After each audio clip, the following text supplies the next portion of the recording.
Historia secreta de la Thule-Gesellschaft. Segunda disertación. Nimrod de Rosario. Nociones elementales sobre la sabiduría hiperbórea. Primero. Es posible que al tomar conocimiento de los detalles significativos de la vida de los Viryas que intervinieron en la historia secreta de la Thule-Gesellschaft, tal como los presentamos hasta ahora, remontándonos al siglo XVI y más atrás aún, no logre visualizarse con claridad el nexo que los une. Es decir, ¿cómo logran conectarse? ¿Qué los guía? Ello ocurre debido a que los Viryas poseen un elemento común. ¿Será este elemento común algo cultural como por ejemplo los conocimientos esotéricos? Es un hecho que todos los Viryas eran esotéricos. ¿No indica ello que compartían una doctrina secreta y que una relación maestro-discípulo, relacionada con tal doctrina secreta, sería el nexo buscado? Todo este razonamiento constituye un error. Y como se trata de un error peligroso, intentaremos disiparlo antes de seguir adelante con la historia de John Dee y el espejo de la princesa Papan. Existe una actitud generalizada que consiste en buscar, mediante el recurso racionalista de comparar la obra y el pensamiento de los Viryas, una supuesta doctrina secreta de la que todos deberían haber participado. Los resultados de tales intentos unificatorios no pueden ser más absurdos, especialmente porque fuerzan los hechos con el propósito de que justifiquen conclusiones dogmáticas postuladas a priori, es decir, preconcebidas. Pero la verdad es que no existe tal doctrina secreta, ni tal esoterismo común a los Viryas, porque todos ellos sean individualmente esotéricos. Esta afirmación puede parecer una paradoja, pero enseguida veremos que no es así. No obstante las dificultades que presenta su interpretación, el problema es real y puede plantearse formalmente para su dilucidación, como sigue. ¿Cuál es el nexo que vincula a los Viryas que intervienen en la historia secreta de la Thule-Gesellschaft? Se trata de una doctrina secreta esotérica cuyo conocimiento convierte a los Viryas en cofrades de una sociedad secreta, tal como ocurre en las organizaciones de la sinarquía. Una primera respuesta puede hallarse en nuestra disertación anterior, cuando comparamos a la Thule-Gesellschaft con las sociedades secretas de la sinarquía y hablamos de los círculos cerrados. Tomando en cuenta esa enseñanza puede considerarse que los Viryas, Triteim, Agripa, Teofrasto, John Dee, etc., formaban un círculo cerrado cuyo centro carismático era un divino hiperbóreo. Esta respuesta es correcta pero insuficiente pues, por ejemplo, no aporta indicios para superar la paradoja citada anteriormente. Los Viryas son esotéricos pero, afirmábamos nosotros, no existe un esoterismo común que sirva de nexo entre ellos. Pero como solo la observación racionalista de realizar análisis comparativos es responsable de esa aparente paradoja, ampliaremos esta respuesta valiéndonos de algunos conceptos de la sabiduría hiperbórea. Para comenzar, consideremos que del hecho de que todos los Viryas son esotéricos, la mentalidad racionalista intenta extraer una ley inflexible, el esoterismo común. Y la verdad es que el hecho de que todos los Viryas son esotéricos no implica que ese deba ser el nexo que los une. Pero aceptar esta conclusión sin reflexionar puede llevarnos a buscar otra explicación para el hecho del nexo. Lo que sería otro error, ya que la actitud más correcta es no buscar explicación alguna. Pues solo la áurea catena puede distinguirse como un factor de vinculación entre los Viryas, pero el mismo es absolutamente trascendente y no se deja representar, solo puede ser intuido. Fuera de ello es inútil intentar establecer semejanzas. No hay una filosofía ni doctrina secreta común, ni pertenecen a una sociedad secreta. Ni saben muchas veces que otros buscan lo mismo que ellos, y mucho menos cuántos son. Sin embargo, todos coinciden sincronísticamente en el eterno retorno y por eso se encuentran en ciertas circunstancias históricas. Hay un sentido hiperbóreo común en los hechos que protagonizan los Viryas de nuestra historia, pero este sentido, esta intención, esta tendencia a la mutación, no es una categoría lógica sino estratégica. No puede aprehenderse con la razón pues no es racional, pero tampoco es irracional. Hay aquí otra paradoja, lo que es justo y necesario, ya veremos enseguida por qué. Una estrategia es un medio, o la planificación de los medios, para obtener un fin. En la guerra, la estrategia es el conjunto total de medidas que deben disponerse para obtener el éxito, o sea, imponer nuestra voluntad al enemigo.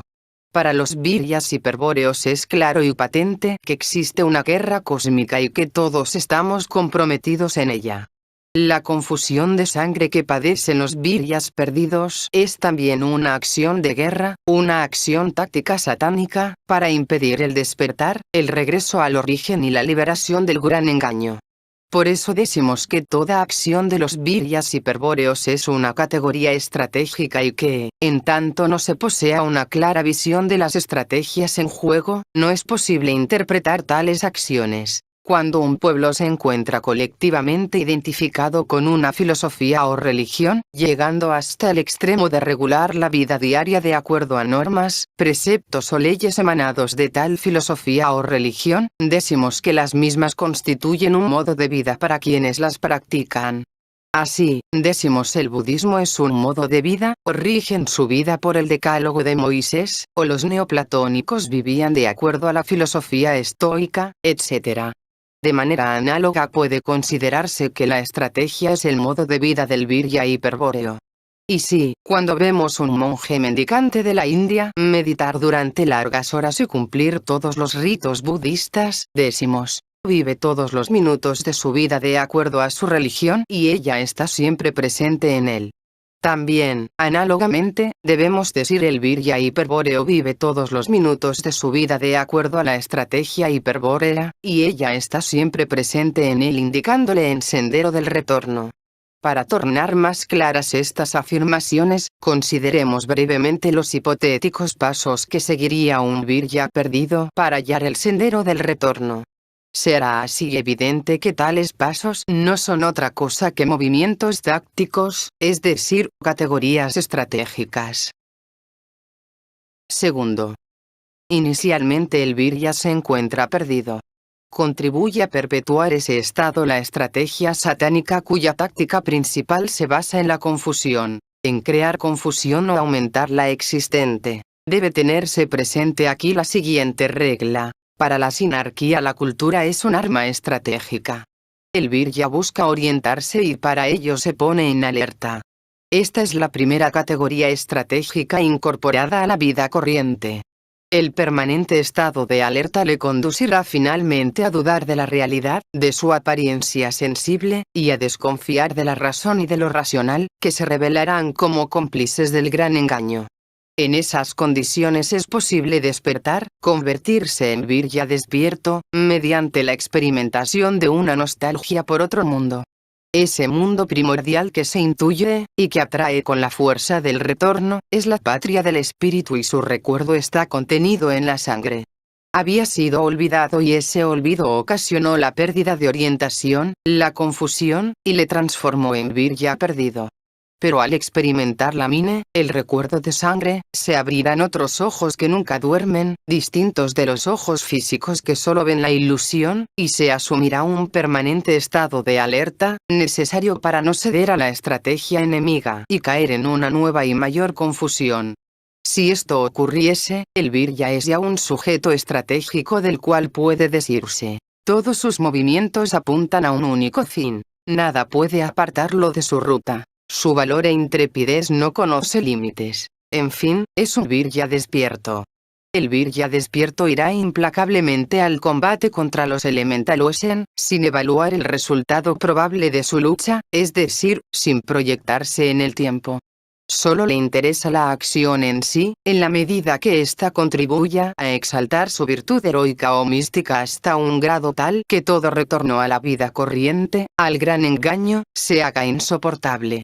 Ese límite humano que solo puede ser alcanzado cuando se ha despojado a la mente de todo dogma, de toda moral, de todo deseo material, de todo lazo con el mundo. Esa cumbre primordial a la que solo puede treparse en el fragor del combate. Esa altura espiritual, inaccesible para quien posea una pizca de materialidad evolutiva, de dualidad, o de oposición a la dualidad. Ese punto de no retorno a que aluden estas sentencias y muchas otras es, con toda precisión, producto de la sangre pura.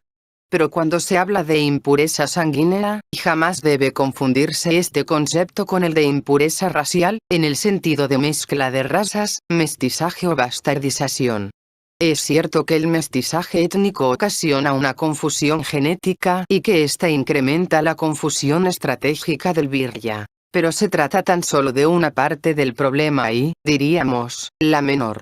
La impureza sanguínea es un concepto esotérico de la sabiduría hiperbórea que se refiere al contenido gnóstico de la sangre y, desde luego, a otra sangre, distinta del mero plasma linfático o de la hemoglobina.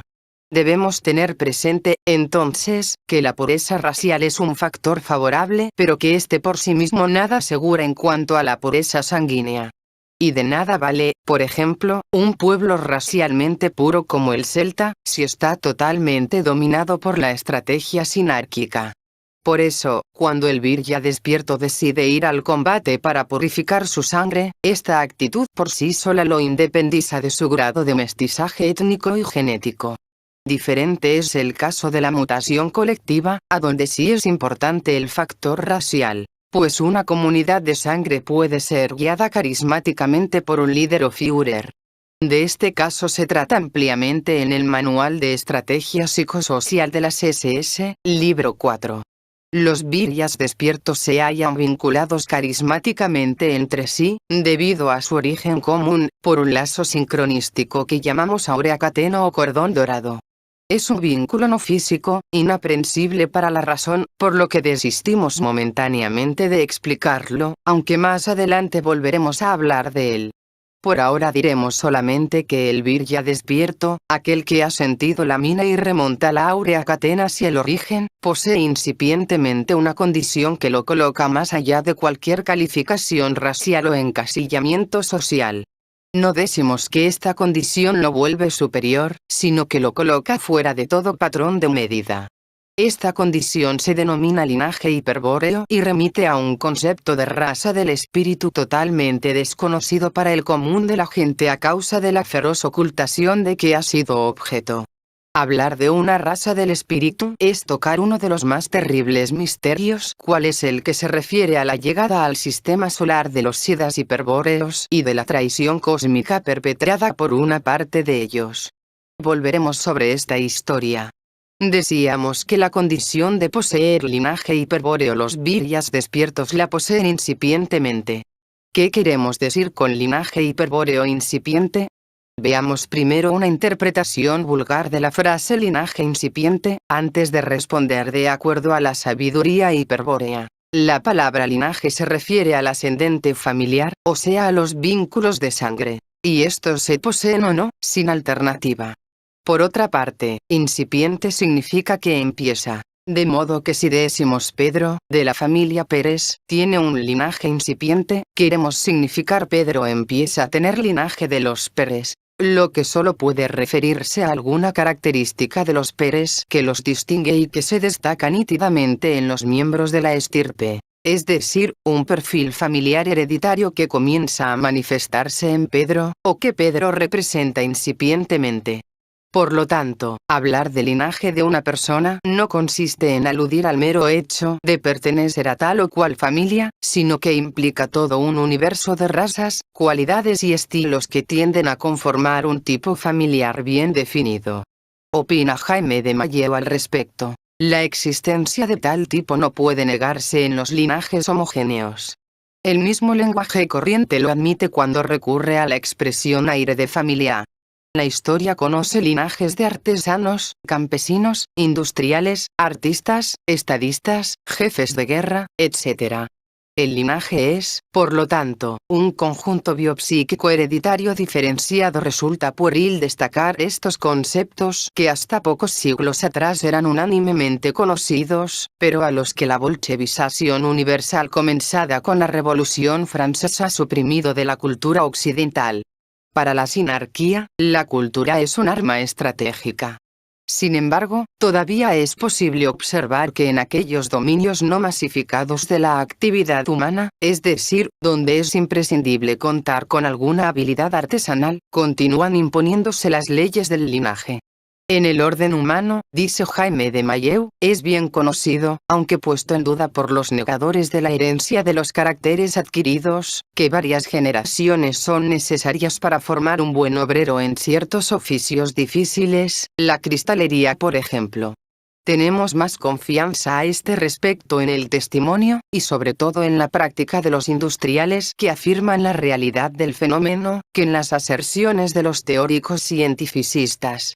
Además no se contradecían a sí mismos esos transformistas del siglo pasado que, mientras negaban la herencia de los hábitos, fundaban su teoría de la evolución de las especies en una modificación paulatina de las generaciones bajo el efecto del medio, modificación esta que no podía efectuarse sino merced a la transmisión hereditaria de los progresos realizados. Sabemos ahora que un linaje puede ser incipiente en un individuo si éste representa débilmente las características del tipo familiar. Es un concepto que incluye la idea de desarrollo o evolución. Hay un tipo y un sendero de diferenciación biológica hacia el tipo. Es decir, un ser y un llegar a ser. Por eso, la realización de la tendencia familiar es la mejor adaptación de un miembro a la figura del tipo, o al arquetipo metafísico que lo soporta y del cual, el tipo, es su expresión visible. Vamos a responder ahora a la pregunta sobre el incipiente linaje hiperbóreo que posee un vir ya despierto, empleando conceptos de la sabiduría hiperbórea. El linaje hiperbóreo no reconoce tipos. Sin embargo, análogamente al caso del linaje familiar, existe una tendencia en el virya que lo impulsa hacia una realización. Esta tendencia emerge de la sangre pura, de la mine, y la realización hacia la que apunta se obtiene por un camino inverso, marchando para atrás, buscando el origen hiperbóreo del espíritu. No hay aquí, como en el caso de Pedro Pérez, un llegar a ser algo determinado, la conformación de un tipo. Por el contrario, en el camino inverso, ocurre la disolución de todo tipo, culminando el proceso en una súbita indeterminación ontológica. Marchando por el sendero inverso del retorno, se accede finalmente a un estado increado que solo puede calificarse como de posibilidad pura. Es la realización de la tendencia hiperbórea, mine, de la sangre pura que se llama espíritu obril. Esta realización implica la mutación definitiva del virya despierto en sida inmortal, y su liberación del orden material que rige la creación. El espíritu obril es indescriptible y es prudente referirse a él como posibilidad pura. Sin embargo, el único concepto de existencia que posee la sabiduría hiperbórea corresponde al bril. Es decir, que nada espiritual tiene existencia fuera del bril, y que todos los estados psíquicos intermedios deben ser reputados como ilusorios. Nada existe fuera del bril porque obtener el bril es estar fuera de todo. Y todo es el universo del uno, el demiurgo ordenador de la materia cuya sustancia todo lo impregna y cuya voluntad soporta las cosas del mundo concreto. Por estas razones, para la sabiduría hiperbórea el paso no existe, pues su alma es una proyección de la mónada hipostática que el demiurgo pensó y emanó. La evolución solo brinda un desarrollo ilusorio del ego, o yo que jamás puede sobrepasar a su propio arquetipo o a la última mónada. El alma del paso puede aparecer como muy evolucionada y hasta grande o muy santa, pero es pura ilusión. Su existencia está sujeta a los grandes ciclos cósmicos y tiene fatal disolución en el pralaya o mahapralaya. Al culminar uno de estos grandes ciclos de manifestación evolutiva de la materia o manvantara, se produce la fagocitación de todo lo creado por parte del gran engañador y significa el fin de todos los maestros, gurúes, choans, rishis, etc. Todo virya debe tener siempre presente la siguiente regla estratégica. No hay alternativa posible de existencia fuera de la conquista del bril. Es decir, no hay otra alternativa para existir aparte de la mutación. Tercero. Por otra parte, está lo que llamamos sabiduría hiperbórea, o sea la sabiduría de los siddhas, presente en todas las épocas de la humanidad. Qué error colosal sería pretender que la misma constituya un sistema racional de conocimientos. Y sin embargo es la actitud más común. El racionalismo intenta siempre hallar relaciones simples. Para ello compara y busca coincidencias, analogías, semejanzas. Si las encuentra, Establece leyes que deben ser, en lo posible, infalibles. Si no las hay, entonces algo así como un abismo separa a las instancias. Esta actitud, suicida desde el punto de vista intelectual, se resume en dos palabras: o la razón o el nihilismo. Hasta los espíritus más sutiles ceden a la diosa razón. Repasemos brevemente algunas de las ideas, tan brillantes como fatuas, emitidas por los racionalistas en su obcecado intento de unificar los principios que sustentan las distintas ciencias. Los que estudian las religiones y las comparan, suelen descubrir que algo así como una tradición primordial ha dejado un rastro común en los distintos mitos. Cosa que, por otra parte, han afirmado siempre los espíritus más iluminados de la humanidad, identificando esta tradición primordial con la sabiduría hiperbórea. No bien han considerado esto, concluyen arbitrariamente que tal tradición primordial se refiere a un único mito común. Nada más racionalista y absurdo que esta hipótesis que, naturalmente, jamás logran demostrar, a pesar de las interesantes analogías simbólicas que suelen emplear en sus teorías. Esta actitud mental es ingenua e infantil, pero, a fuerza de generalizarse, resulta hoy natural o científica. Veamos otros ejemplos. Si se habla de etnología o de antropología, se busca una única raza que, partiendo de un centro de difusión, llámese Oriente u Occidente, Palestina o el Gobi, etc., justifique con sus desplazamientos todas las migraciones conocidas. Si se habla de religión, un único mito, situado en un centro de difusión, llámese Atlántida o Lemuria, o Mu, o Hiperbórea, o América, o Asia, o el Norte, o el Polo, etc., debe justificar todas las cosmogonías religiosas y hasta al esoterismo, que sería una parte de quinta esencia de la síntesis mítica. Lo mismo ocurre si hablamos del origen del universo, donde una explosión única, central, es la responsable de todo lo existente. O si nos referimos a la física, donde una ley del campo unificado, que permita deducir todas las leyes del electromagnetismo y la gravitación, todavía está esperando que alguien la invente. Estos razonamientos, estas ideas unificatorias, son ingenuas e infantiles, como ya hemos dicho. Pero, atención, aquí infantil debe leerse propio del Pasú, pues el racionalismo que estamos describiendo es el modo de pensar del Pasú. Y la tendencia a unificar es también propia de los hijos de Jehová Satanás. No olvidemos que la culminación de esta tendencia es la concepción, también absurda e infantil, del monoteísmo, concepto que encubre la pretensión de unificar en la figura del demiurgo, el uno, todas las devociones religiosas. Porque la tendencia a unificar y el monoteísmo son también tácticas de guerra de la estrategia sinárquica. Hasta Max Müller, cuyo amor por Jehová se aprecia en toda su obra, ha reparado en el abuso que se ha hecho de esta tendencia a la unificación. En la ciencia de la religión dice lo siguiente: se ha discutido mucho sobre si la humanidad comenzó por el monoteísmo o el politeísmo. Si recordáis cómo han nacido y crecido las principales divinidades del Veda y cómo las cosas han seguido un curso natural, simple e inevitable, quizás penséis conmigo que toda esa controversia apenas merece que nadie se detenga en ella, al menos en lo que se refiere a los indos o a los indoeuropeos.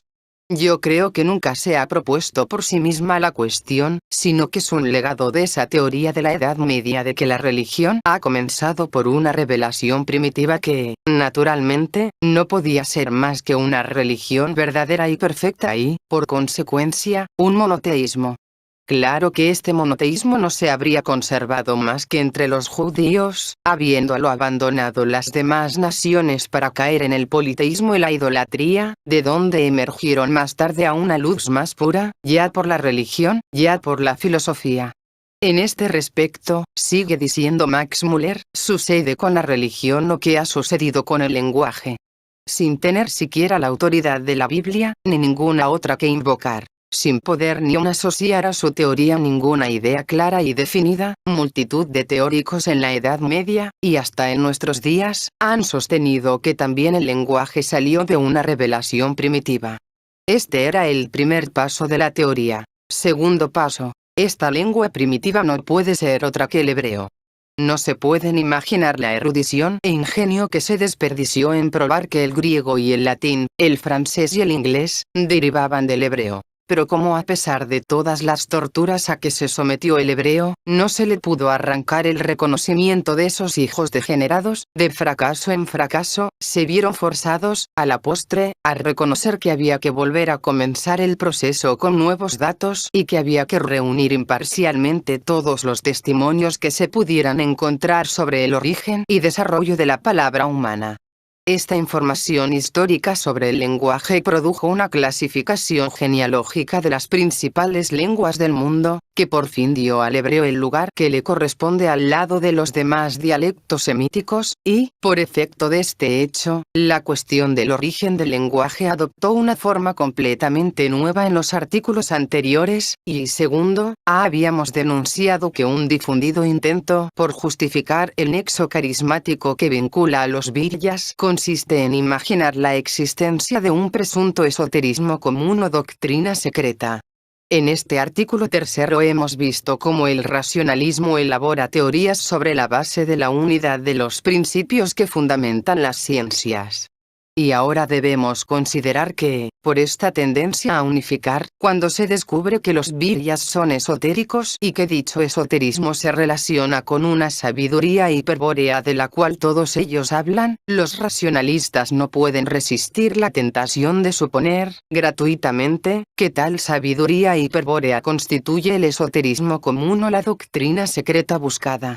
Si esto es así, se razona, dicha sabiduría hiperbórea debe ser un sistema de conocimientos o cuando menos un mito común que, racionalizado, da lugar a una doctrina esotérica. Esta es una conclusión lógica y por eso no puede ser verdadera. Nosotros, por el contrario, afirmamos que la sabiduría hiperbórea es única para cada virya en particular y, por lo tanto, su enseñanza es distinta en todos los casos, no existiendo nada común entre los viryas. Sin embargo, a pesar de la absoluta individualidad que presenta el conocimiento adquirido por cada virya, suelen ocurrir ciertas coincidencias temporales, que llevan a un contacto sincrónico entre los viryas, cuando ellos han adoptado un sendero que pasa por la mutación colectiva. El servicio en favor de la raza ocasiona la coincidencia sincrónica entre los viryas, que protagonizan historias como la que estamos narrando, y en las que sería inútil intentar descubrir un nexo físico o cultural fuera del origen común, el cual, ya dijimos, es absolutamente indeterminado. En síntesis, la sabiduría hiperbórea, distinta para todos, no puede ser enseñada, pero sí puede ser aprendida. Esta conclusión no es lógica sino absurda y por eso debe ser verdadera. Hagamos un resumen final. Hemos planteado el problema de la falta de evidencia de un nexo o vínculo real entre los viryas de nuestra historia y de la imposibilidad de considerar a la sabiduría hiperbórea como un sistema racional de conocimiento. El análisis racionalista dirá que sin tales vínculos y sin tal sistema nada puede existir.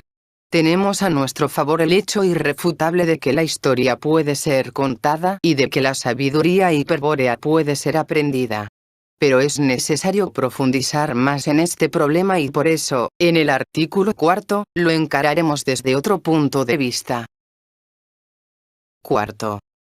Esta reiteración que hacemos volviendo atrás varias veces sobre el mismo problema podrá sorprender, sin duda, a la mentalidad racionalista acostumbrada a transitar linealmente o avanzar verticalmente en la convicción de encontrar, al final del camino, una única solución, una definitiva e inmutable respuesta. Pero nosotros no compartimos este optimismo lógico. Creemos que hay muchas respuestas para una misma pregunta, y que hasta la más simple respuesta puede adquirir insospechadas profundidades si es nuevamente pensada, repitiendo la reflexión, es decir, el camino mental que le dio lugar. Por eso hemos de plantear y responder muchas veces a las mismas preguntas, para que, a través de todas las respuestas distintas que surjan, puedan vislumbrarse los conceptos de la sabiduría hiperbórea que rigen nuestro pensamiento.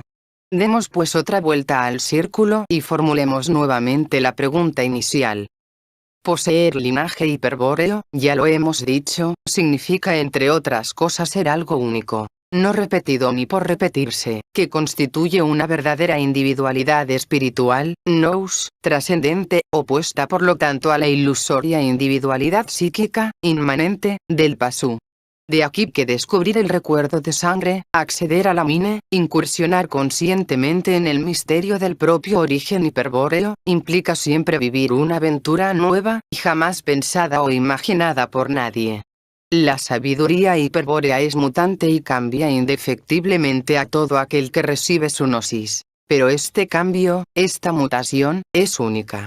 Tan original es, que por eso se llama increado al destino del Virya despierto, en oposición al destino del Pasú que es absoluta determinación mecánica. A la luz de estas consideraciones, podemos responder nuevamente a la pregunta fundamental que formulamos en el artículo primero. Es la pregunta que surge en todas las mentes racionales cuando intentan hallar un lazo de unión esotérico entre distintos representantes de la tradición hiperbórea. Se puede, por la vía racional de la asociación o la comparación, establecer un vínculo que ligue a los grandes esprits de la historia, hallar un nexo entre sus ideologías y doctrinas, encontrar una relación que alcance y enlace orgánicamente a los símbolos sagrados que expresan sus distintos mitos. Veamos primero cómo responden a esta pregunta las mismas mentes racionales que suelen formularla. En la perplejidad y desconcierto que siguen al descubrimiento de que no es posible hallar un sistema esotérico que justifique la existencia de tantos hombres que vivieron de acuerdo a tal sistema, la respuesta les viene, a estos Beaux Esprits, por deducción lógica. Si no es posible aprehender racionalmente a la llamada sabiduría hiperbórea, que florece aquí y allá, ello debe atribuirse a dos causas. O tal sabiduría hiperbórea no existe, o se denomina así a manifestaciones psíquicas de carácter irracional. En el primer caso, si no existe, entonces sus representantes son farsantes, vulgares simuladores. En el segundo caso, si se trata de un conocimiento irracional, nuestra civilización denomina locos a quienes lo detentan, ya que solo la razón diferencia al hombre de los animales y garantiza su normalidad. Para un mundo hecho a la medida del Pasú, la respuesta dada será clara y categórica, entonces, o farsantes o dementes. No hay alternativa posible y el sistema teosófico evolucionista de la sinarquía y sus infinitas sectas, muestra el límite, mísero por cierto, hasta el que se permiten llegar en sus indagaciones espirituales o esotéricas. Fuera del teosofismo se es farsante simulador, estafador, pillo, etc., o demente, esquizofrénico, histérico, psicótico, etc., pero, en cualquier caso, firmemente reprimido por las huestes satánicas. Las dificultades que presentan a la mente racional las preguntas anteriores, y que aparecen toda vez que se intenta un estudio serio de la sabiduría hiperbórea, provienen en su mayor parte de la negativa a aceptar que se estante un hecho paradojal. Al orgullo racionalista le resulta difícil aceptar que la realidad plantee paradojas, y menos aún se encuentra preparado para afrontarlas. Y sin embargo, ahí está la clave de la derrota racional. No se trata de que si no se haya vínculo, nexo, relación, enlace, etc., entre distintos hechos protagonizados por viryas que dicen estar inspirados en la sabiduría hiperbórea, la conclusión sea, o tal sabiduría no existe o es un mero conocimiento irracional, y luego, farsante o dementes. La falacia está en oponer lo racional a lo irracional con exclusión de las paradojas planteadas pues, justamente, la condición hiperbórea del virya le convierte en hacedor de paradojas. Ya aclararemos esto al estudiar la cosmogonía hiperbórea de la Thule-Gesellschaft. Pero por ahora tengamos presente que, en virtud de una doble oposición con el mundo del demiurgo, todo hiperbóreo, sida o virya despierto, genera paradojas en cualquier acción que emprenda o piense con respecto a dicho mundo. El psiquiatra suizo Jung ha hecho una interesante reflexión que conviene recordar ahora como complemento de nuestra precedente crítica al racionalismo esotérico. Es que no se ha observado que todas las afirmaciones religiosas contienen contradicciones lógicas y afirmaciones imposibles por principio, que incluso hasta esto constituye la esencia de la afirmación religiosa. Tenemos a este respecto la profesión de fe de Tertuliano. et mortus est Dei filius, prorsus credibile est, quia in ectum est, et sepultus resurrexit, certum est, quia impossibile est. Y está muerto el Hijo de Dios, lo cual es francamente increíble porque es absurdo. Y sepultado, ha resucitado. Esto es cierto porque es imposible. Si el cristianismo exige la creencia en tales contradicciones, me parece que no puede reprochar a nadie el hecho de dar validez a unas cuantas paradojas más. Es una cosa extraña, pero la paradoja es uno de los máximos bienes espirituales. La claridad, en cambio, es signo de debilidad. Por tanto, una religión se empobrece interiormente cuando pierde o reduce sus paradojas, mientras que se enriquece cuando aumentan, pues únicamente la paradoja es capaz de abarcar, de forma aproximada, la inmensidad de la vida. En cambio, la claridad y la falta de contradicción no tienen más que un sentido, y por ello, resultan inadecuadas para expresar lo inconcebible. No todo el mundo, sigue diciendo Jung, posee la capacidad intelectiva de un tertuliano quien, evidentemente, no solo era capaz de soportar la paradoja, sino que hasta significaba para él la máxima certeza religiosa. El enorme número de mentecatos hace que la paradoja resulte peligrosa. Mientras ésta sea un aspecto acostumbrado de la vida y una cosa natural que jamás se ha puesto en tela de juicio, continuará sin entrañar peligro alguno. Pero si un intelecto insuficientemente desarrollado, el que, como es sabido, siempre tiene de sí la mejor opinión, tuviera la ocurrencia de hacer de la paradoja de una declaración de fe, el objeto de sus reflexiones, tan serias como impotentes, no transcurriría mucho tiempo sin que estallara en una iconoclasta carcajada de burla y señalara con el dedo a todos los descubiertos ineptía del misterio. Se ha ido con rapidez cuesta abajo desde la Ilustración francesa, pues cuando se despierta este entendimiento incapaz de soportar paradoja alguna, no hay sermón que le sujete. Surge entonces una nueva misión. Concretamente, llevar gradualmente a un escalón superior a esta inteligencia todavía no desarrollada y aumentar el número de los que al menos pueden tener una sospecha de la enorme amplitud de una verdad paradójica. Hasta aquí la posición de los racionalistas esotéricos con respecto a la pregunta planteada y nuestra crítica. Daremos ahora una respuesta simple, elaborada en base a la síntesis de los conceptos tratados en este capítulo. Cada búsqueda en la ruta de la sabiduría hiperbórea es completamente distinta. No existe un esoterismo común, sino infinitos esoterismos individuales, propios de cada virya. Por lo tanto, no hay vínculo, nexo, relación, etc., entre los viryas hiperbóreos que pueda ser cuantificada. Con esta respuesta, paradójica, debería concluir el capítulo. Sin embargo, nos extenderemos brevemente para destacar otro error muy difundido que se ocasiona al no distinguir que comunidad de lenguaje no implica comunidad de ideas sino comunidad de conceptos.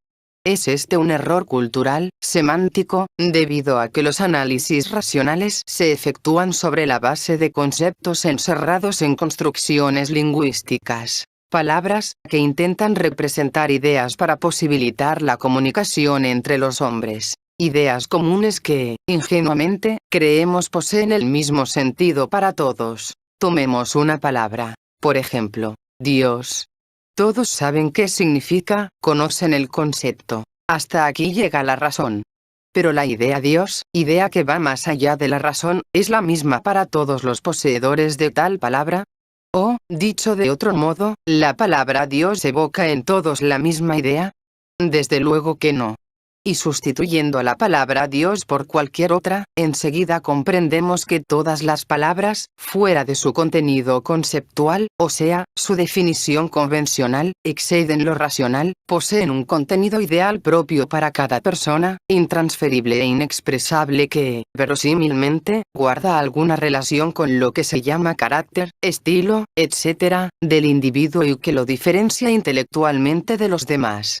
Cuando no se repara en esta elemental distinción entre la cosa en sí, la idea de la cosa y el concepto lingüístico que el nombre de la cosa representa, es posible cometer tremendos errores analíticos.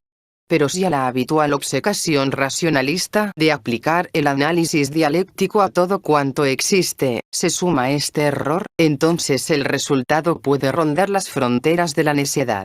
Fronteras que se alcanzan efectivamente en el caso del racionalismo esotérico, pues, siendo los viryas poseedores de una sabiduría hiperbórea completamente personal, y habiéndose ya cometido un error al pretender hallar un esoterismo común, se comete un segundo error al no comprender que los conceptos esotéricos o simbólicos que emplean los viryas remiten a ideas absolutamente diferentes. Como en el caso de las misteriosas coincidencias entre los viryas, que pueden hacer creer en un destino u otra forma de determinación, existe aquí un fenómeno de sincronía. Porque en todo cuanto esté sujeto al orden temporal, es decir, a la voluntad del demiurgo, actúa la ley de evolución y el plan del uno. Pero en la medida en que el virya purifica su sangre, ocurre una desincronización espiritual con dicho orden, de la que ya hablaremos ampliamente. Esta desincronización con el plan satánico genera, en el marco de una mística hiperbórea, la sincronía entre los viryas y los siddhas. Y dicha sincronía está, para quien alcance el misterio de la sangre pura presente en todos los actos concretos, inclusive en la comunicación lingüística. De aquí que los famosos conceptos esotéricos y símbolos sagrados universales que esgrimen los racionalistas esotéricos como prueba o evidencia de una doctrina secreta o esoterismo común, no tienen ni tendrán jamás el mismo significado para los distintos viryas. Y si alguno de ellos, al contactarse, los emplean en sus comunicaciones lingüísticas, esta coincidencia de palabras y conceptos debe entenderse simplemente como un fenómeno de sincronía. Por eso es que los viryas despiertos, aun hablando la misma lengua y empleando las mismas palabras, jamás coinciden en el contenido ideal de los conceptos, pues poseen una conciencia absolutamente diferenciada que solo puede coincidir en una cosa: el centro común. O en la figura del Führer, quien desde el centro común establece el vínculo carismático entre los viryas. Se ha puesto en evidencia un error muy difundido: la no distinción entre concepto lingüístico y representación mental, o idea de la cosa. Sin embargo, este error puede adquirir variantes muy sutiles, no tan fáciles de apreciar, en ciertos racionalistas esotéricos que, aun aceptando la distinción destacada, quizá por adherir a alguna filosofía idealista, pretenden sujetar las ideas al forceps de los arquetipos. Pero ese molde, ese límite último que soporta las cualidades de la cosa, el arquetipo, más que formal es un atributo ontológico, y la objeción planteada se inscribe así dentro del campo de la metafísica. Aunque cause horror considerar que haya quienes profesen una suerte de racionalismo metafísico. Estudiemos, por último, esta variante del error. Los racionalistas esotéricos metafísicos objetan que existe un estadio último, un plano superior, arquetípico, al que se refieren todas las ideas. Los arquetipos, puros símbolos emanados por el demiurgo, encierran la esencia ontológica de todo lo existente y son quienes determinan en conjunto la forma de las cosas. Las ideas pensadas por el hombre son, entonces, meras copias de sus arquetipos universales. Y desde que la idea de una misma cosa, pensada por muchas personas, comparte sin embargo un arquetipo común, no habría posibilidad noseológica de sobrepasar dicho arquetipo. En otras palabras, Dios, el demiurgo creador de arquetipos, debe estar tranquilo. El hombre, Pasu, no puede dar ninguna sorpresa, no ha comido del árbol de la gnosis. Lo explicaremos de otro modo.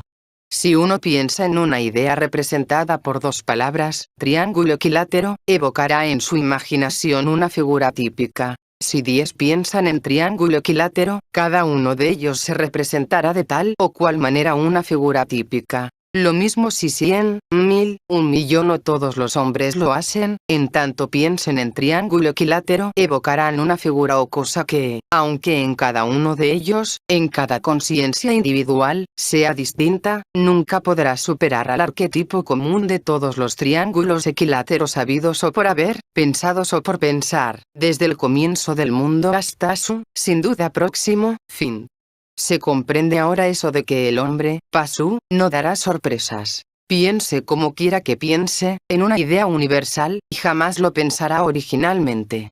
Esta perspectiva, que subyuga a los racionalistas presentada aquí como objeción metafísica, es completamente falsa para los viryas hiperbóreos, y no invalida de ningún modo la respuesta dada por nosotros a la pregunta fundamental sobre el nexo entre los viryas. Pero es cierta para los pasu. Ellos no pueden pensar originalmente ninguna idea pues su conciencia, alma, se halla determinada absolutamente por los arquetipos. El virya despierto, en cambio, posee un espíritu hiperbóreo, totalmente ajeno al mundo del demiurgo y su determinación, espíritu que es posibilidad pura y se denomina también bril. La sabiduría hiperbórea es pensada con este órgano increado y por ello jamás un virya va a coincidir con otro ni en el sendero ni en la vía de regreso, ni en nada que pueda ser universal o común. Existe, como veremos luego en la estrategia psicosocial de la SS, una sola idea común a todos los viryas, y no es arquetípica. Esta idea es un recuerdo de sangre que se resume en la palabra origen. Ese único elemento común a todos los viryas, el origen primordial, es lo que constituye el hecho de la raza. Y por eso la sabiduría hiperbórea llama al origen, raza del espíritu.